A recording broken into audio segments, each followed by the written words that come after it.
वर्तमान समय रे ओडिशा सरकार school and mass education department तरफ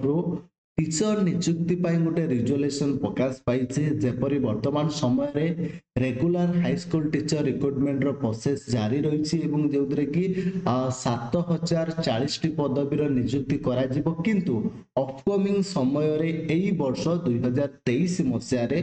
आउ थे शिक्षक नियुक्ति आसवा जाऊँगी जोटे कि नॉन गवर्नमेंट एडेड स्कूल नियुक्ति करा देखो प्रथमतः एठी मु कहि रखुची ओडिशा सरकार पूर्वर गोटे इस्ताहार प्रकाश करथिले बा गोटे देइथिले गोटे सूचना जेपरि कोन ना एठी देखो मु देखै दउची जे आपनकर 2064 टी शिक्षक नियुक्ति करा जिवो जोटे कि पूर्ण अनुदान प्राप्त विद्यालय गुडी करे जोटे कि सर्विस सिलेक्शन बोर्ड जोटे कि एसएसबी जोटे कि हम स्टाफ सिलेक्शन बोर्ड बा सर्विस सिलेक्शन बोर्ड को जाउची सेही माध्यम रे शिक्षक नियुक्ति करा जिवो जदि हम देखिबा 2064 पोस्ट खूब शीघ्र आसीबो जो कि वर्तमान समय रे एई नियुक्तिर किपरि प्रोसेस रहिबो यार योग्यता कोन रहिबो एवरीथिंग वर्तमान समय रे नोटिफिकेशन माध्यम रे जणा जायछि जोडे कि रिजोल्यूशन प्रकाश पाइछि विद्यालय गणशिक्षा विभाग तरफ केउ दिन ना 19 अगस्त 2023 दिन प्रकाश पाइला एई रिजोल्यूशन जदि हम देखिबा एथिरे कोन करा जिवो ना जोडा को नॉन गवर्नमेंट एडेड स्कूल मन रखनु नॉन गवर्नमेंट एडेड स्कूल माने एटा गवर्नमेंट ही गवर्नमेंट स्कूल ही किंतु बट तार कैटेगरी रहिबो non government aided school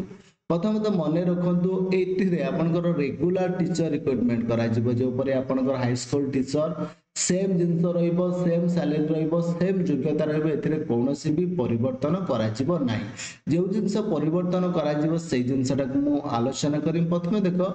eligibility criteria कोन आमे जानिटंती 10th +2 किंबा बीएससी रो सिंगल सब्जेक्ट एग्जामिनेशन ले जने पिला ओडिया थिबा दरकार जोटे कि ओडिया कहि परथवा लिखि परथवा दरकार minimum age 21 maximum age 38 year जेतु एटा 2023 मसिया रे नियुक्ति आसीबो सेति भाई कोविड सिचुएशन पाई जेमिति समस्त जॉब रे एज को बडा जिला सेति मध्ये 38 इयर रहिबो देन यहाँ सहित जो जेपरी एससी एसटी एससीबीसी वुमेन्स मानक 5 इयर रिलैक्सेशन फिजिकल डिसेबिलिटी मानक 10 वर्ष रिलैक्सेशन से समस्त रूल्स मध्ये फॉलो करा जिवो एवं यहाँ सहित मुख्यतः एटी गुटे कथा रही जे आपनकर जे माने बाहर राज्य रे बीएड करिथिबे से मानकर सेम कंडीशन जो से मानकर रिकॉग्नाइज यूनिवर्सिटी बा बोर्ड इक्विवेलेंस देवा पई पड़िबो देन एफिलिएशन सर्टिफिकेट देवा पई पड़िबो तापर एनसीटी रिकॉग्निशन देवा पई पड़िबो जो बोले आपन पूर्वरु थिला सेम कंडीशन रहिबा आ निश्चित भाव में वेस्टेड जोटे कि Odisha secondary school teacher eligibility test सेटा को मध्य क्वालिफाई करथिबा दरकार जो माने जॉब रे थिबे से माने नो ऑब्जेक्शन सर्टिफिकेट बा एनओसी से मान को देबा पई पड़िबो देन ए जिनसटा वर्तमान समय रे ए उल्लेख करा जायछि एवं एटा कोन रहिबो ना एटा गोटे प्रोविजनल सिलेक्शन लिस्ट प्रकाश पाइबो एवं category wise common merit list मध्ये प्रकाश पाइबो देन यहाँ सहित जो एग्जामिनेशन किपरि करा जिवो देखो एटा एसएसबी करिवो जोटा कि सर्विस सिलेक्शन बोर्ड बा स्टाफ सिलेक्शन बोर्ड देखो से कहूँ एग्जाम में भी सीबीटी रे ही पारे किंबा ओएमआर रे ही पारे ऑफलाइन भी ही पारे किंबा ऑनलाइन ही पारे किंतु फुल मार्क मिनिमम मार्क एवं टाइप ऑफ क्वेश्चन एवरीथिंग आपन को जणै दिया जिवो जो मन रखंतु शॉर्ट क्वेश्चंस रे एग्जामिनेशन करा जिवो एवं एथरे जो क्वेश्चन माने से कहूँ करना जो एग्जामिनेशन करा जिवो सेटा ऑफलाइन ले ही पारे एवं गोटे थर भी एग्जामिनेशन एवं यहाँ सहित गोटे क्वालिफाइंग मार्क मध्य रखा जिवो ईच पोस्ट ईच कैटेगरी पाई समस्त पाई अलग अलग जो क्वालिफाइंग मार्क मध्य रहिबो देन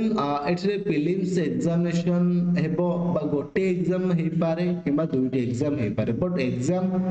केतोटी हेबो सेटा फाइनल नोटिफिकेशन आसिला परे ही जणा पड़िबो देन यहाँ पर जो डिस्ट्रिक्ट एंड स्कूल एलोकेशन जेपरी आगर होतला प्रथमे करना स्टेट वाइज वर्तमान जो लिस्ट प्रकाश पाई जिवो जो माने सिलेक्शन हेतिबे तापर से माने डिस्ट्रिक्ट प्रेफरेंस देबे तापर से माने स्कूल एलोकेशन करिवे एटा आपनकर प्रोसेस रहिबो जोड़ा कॉमन मेरिट लिस्ट अनुसार देन यहाँ पर जो सर्टिफिकेट वेरिफिकेशन एवरीथिंग जेपरी करा जाउची सेपरी करा जिवो कोनोसी भी परिवर्तन रहिबो नाही एरा बहुत माने सेम जिंस एतरे कोनोसी भी चेंजेस करा जाई नाही शिक्षक योग्यता जेपरी आगरू थिला आर्ट्स टीचर पाई जो योग्यता थिला +3 कोन करतिबे ना आर्ट्स करतिबे कॉमर्स करतिबे किबा शास्त्री करतिबे एवं बीएड करतिबे किबा इंटीग्रेटेड बीएड एमएड करतिबे बा 4 ईयर इंटीग्रेटेड बीएड करतिबे जनरल मानक पाई 50% एवं अन्य कैटेगरी पाई 45% सेम कंडीशन पीसीएम पाई मध्ये सेम कंडीशन सीबीजेड पाई मध्ये सेम कंडीशन जो जिनस कुआ जायछि टू स्कूल सब्जेक्ट जो फॉर्मूला रही से जिनस मध्य रही एवं जेपरी सुप्रीम कोर्ट रो जो चली कॉमर्स पिला मानक पई जो कंप्लेंट्स ता मध्य से उल्लेख करा जायछि कॉपी पेस्ट डायरेक्ट आगर जोटा रेगुलर टीचर ओ डबल एससी प्रकाश करतेला सेम जिनस रे एठी रिपीट टेलीकास्ट हो जायछि हला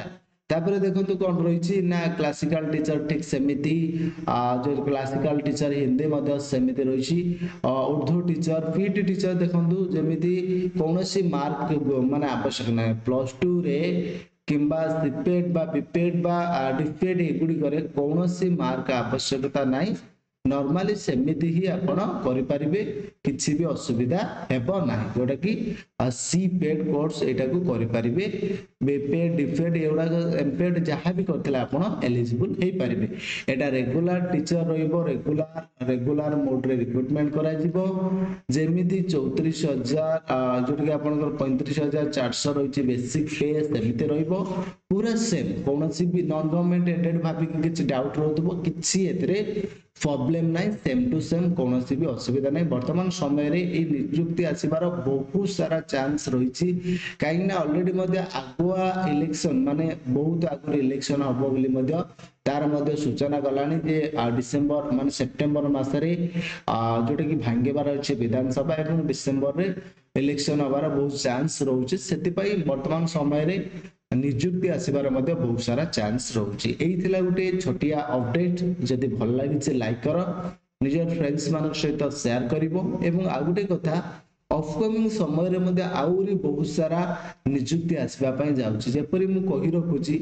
एथिरे मध्ये पीजीटी पोस्ट वर्तमान पीजीटी 555 पोस्ट पई वर्तमान समय रे आसीछि नोटिफिकेशन जोडा कि चालीछि देन एहा परे मध्ये करना आसीबो 1543 पोस्ट रे आसीबो एवं या सहित जो 606 टी पोस्ट आसीबो जो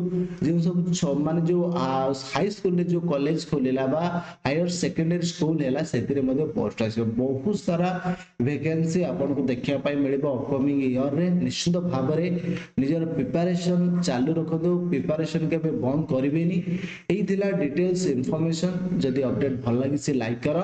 निजर फ्रेंड्स मानको शेयर करो थैंक यू जय जगन्नाथ।